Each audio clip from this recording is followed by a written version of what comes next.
जय माता दी। ओम नमः शिवाय। प्रिय भक्तगणों, आज नवरात्रि का दूसरा दिन है। आज के दिन माता ब्रह्मचारिणी की व्रत तथा कथा का श्रवण करने से लंबी आयु का आशीर्वाद प्राप्त होता है। कथा सुनने वाले को सभी प्रकार के सुख प्राप्त होते हैं, कार्यों में सफलता मिलती है, व्यक्ति को लक्ष्य की प्राप्ति होती है। त्याग, ब्रह्मचर्य, वैराग्य, तप जैसे गुण व्यक्ति में समाहित होते हैं। तो आज मैं सुना रही हूँ नवरात्रि में सुने जाने वाली माँ ब्रह्मचारिणी की बड़ी ही दुर्लभ तथा पौराणिक कथा। तो आप सभी भक्त इन कथाओं को बड़ी श्रद्धा तथा प्रसन्न मन से सुनिए।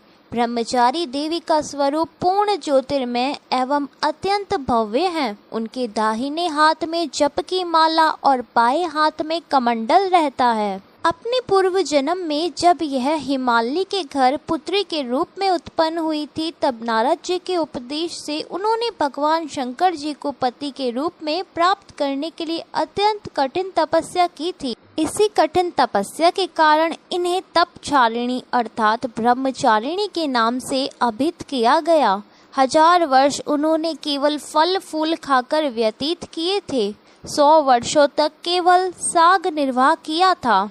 कुछ दिनों तक कठिन उपवास रखते हुए खुले आकाश के नीचे वर्षा और धूप के भयानक कष्ट सहे। इस कठिन तपस्या के बाद 3000 वर्षों तक केवल जमीन पर टूटकर गिरे हुए बेलपत्र को खाकर वह भगवान शिव जी की आराधना करती रही। इसके बाद उन्होंने सूखे बेलपत्र को खाना भी छोड़ दिया।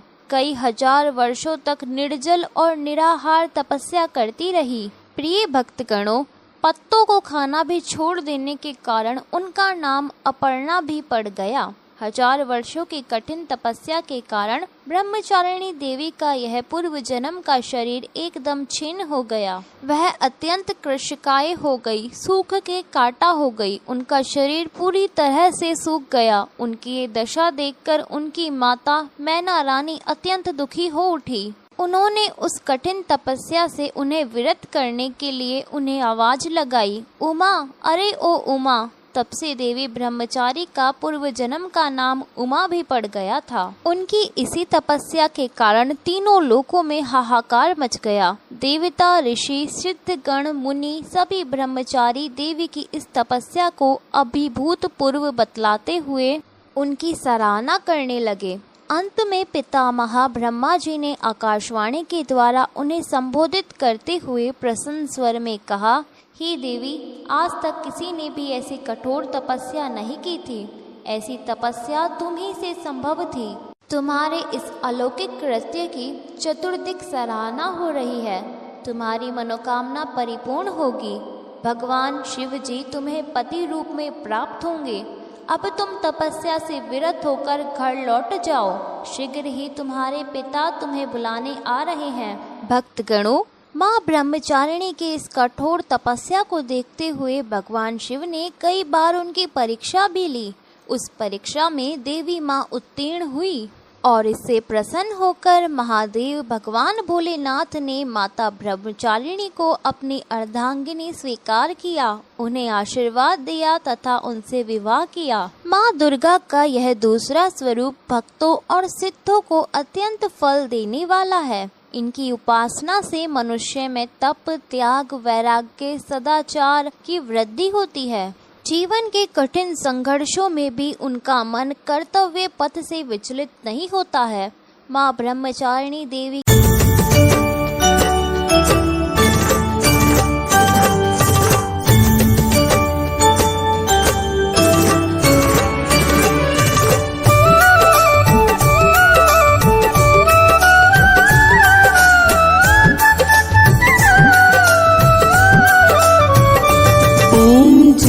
ब्रह्मचारिणी माँ, मैया जय ब्रह्मचारिणी माँ।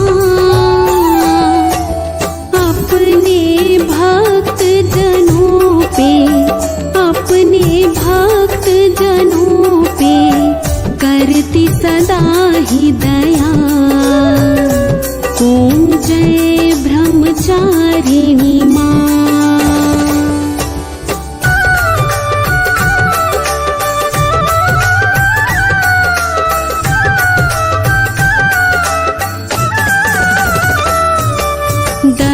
दर्शन अनुपम मधुरम साध नारद रहती मैया साध नारद रहती शिव जी की आराधना शिव जी की आराधना मैया सदा करती ओम जय ब्रह्मचारिणी माँ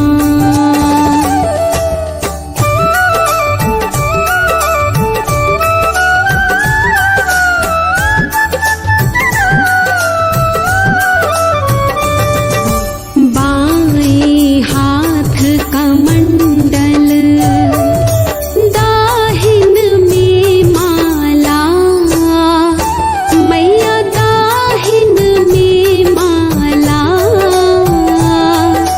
रूप ज्योतिर्मय अद्भुत रूप ज्योतिर्मय अद्भुत सुख देने वाला ओम जय ब्रह्मचारिणी माँ